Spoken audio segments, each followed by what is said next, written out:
अतिशय सकारात्मकपणे पुढे जात आहे। कारण आमच्या गावाला सांप्रदायिकतेचा फार मोठा काही वास नव्हता महाराज, परंतु मधुसूदन महाराज असतील, लाठीकर महाराज असतील, गुडेवार महाराज असतील, अनेक मान्यवर मंडळी असतील, आमच्या गावातील भजनी मंडळी असतील, जुनी आणि आता जे नवीन भजनी मंडळी, काही मोजके लोक होते, बाकी सगळेजण सांप्रदायिकतेचा आमचा कुठलाही संबंध नव्हता।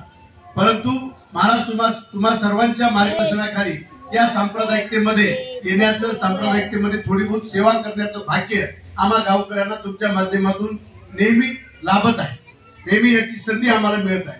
त्याचा आम्हाला खरंच मनस्वी आनंद आहे। कारण सांप्रदायिकतेमध्ये येऊन सांप्रदायिकतेचं काम करण्याचं भाग्य ज्याला ज्याला कोणाला लाभलंय, नक्कीच त्याचा भविष्य काळ अतिशय उज्ज्वल झाल्याशिवाय राहिला नाही।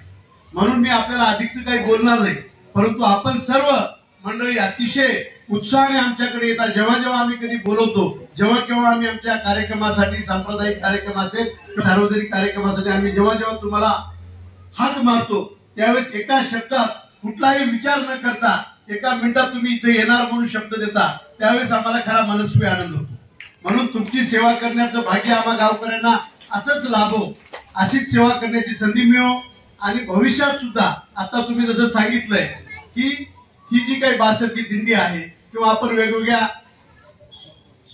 ठिकाणाला भेट देतो, देवस्थानाला भेट देतो, त्याचा हेतू काय, त्या मागचा हेतू आपण जसं सांगितलं महाराज, तसंच आमच्या सर्व ह्या गावकऱ्यांना ह्या पंचक्रोशीतील आपण सांगितलेल्या अनेक भागातील लोक इथे उपस्थित आहेत, माता भगिनी आहेत, लहान मुलं आहेत, ज्येष्ठ मंडळी आहे, मग ते आता घोंगराळा असेल, कुष्णूर असेल, गंगनबीड, रानसुगाव, हिप्परा, काळा, इज्जतगाव, मांडणी परिसरातील सगळे, मारताळ्यापासूनचे हिंदोळ्यापासून सगळ्या भागातील ही जी काही भक्तगण आहे, ही जी काही भक्तगण या माध्यमातून ह्या सेवेला प्रारंभ करत आहे, दिवसेंदिवस ही बासष्टची दिंडी ती वेगळं स्वरूप घेत आहे। आणि ह्या माध्यमातून काहीतरी सामाजिक बांधिलकी जोपासण्याची बुद्धी आम्हा सर्वांना प्राप्त होत आहे। या माध्यमातून काही ना काही सामाजिक बांधिलकी जोपासण्याची संधी आम्हाला तयार होत आहे आणि आमच्या आचरणामध्ये दिवसेंदिवस भर पडत आहे।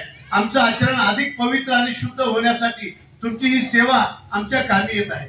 म्हणून मी आपल्याला अधिकच काही बोलणार नाही, अशीच सेवा आपल्या माध्यमातून घडो। आम्हा घुंगराळावरचं प्रेम ह्या सगळ्या कीर्तनकारांचं कायम राहावं आणि आमच्या गावातील ह्या सगळ्या लोकांना, परिसरातील, घुंगराळ परिसरातील, पंचक्रोशीतील सर्व भक्तगणांना आपला आशीर्वाद कायम राहावा, अशी मी ईश्वरचरणी प्रार्थना।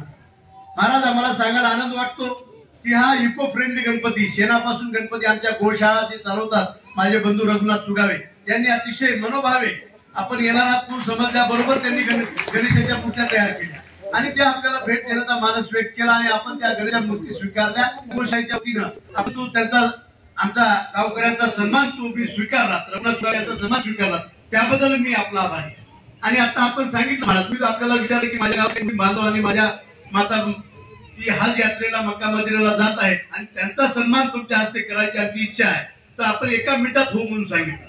म्हणजे कुठलाही सर्व धर्म समभाव, उगाच काहीतरी हिंदुत्व, काहीतरी वेगळं हिंदुत्व न दाखवण्यापेक्षा सामाजिक बांधिलकी आणि माणुसकी जोपासण्याचं काम माझ्या नांदेड जिल्ह्यातील ही सर्व कीर्तनकार मंडळी करत आहे। कीर्तनामध्ये खूप वाटा झालेला आहे, परंतु माझ्या जिल्ह्यातील ही जी काही कीर्तनकार मंडळी आहे ही खरी ताकदीची कीर्तनकार मंडळी आहे, ही खरी सामाजिक बांधिलकी, ही खरी माणुसकी जोपासणारी कीर्तनकार मंडळी आहे। आणि तुम्ही एका मिनिटात सांगितलं की काही हरकत नाही, त्यांना बोलवा, आमच्या बरोबर तिथे व्यासपीठावर बसवा आणि त्यांचा आपण सन्मान करू।